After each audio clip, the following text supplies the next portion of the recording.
నూతనమైన కృపా, నవనూతనమైన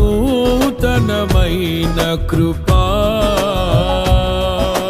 శాశ్వతమైన కృపా, బహు ఉన్నతమైన కృపా,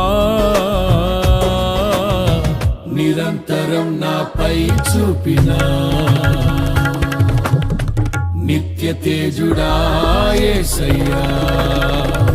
నీ వాత్సల్యమే నాపై చూపిల్చిన నీ ప్రేమను వివరించనా, నన్ను నీ కోసమే ఇలా బ్రతికిల్చిన జీవాధిపతి నీవయ్యా.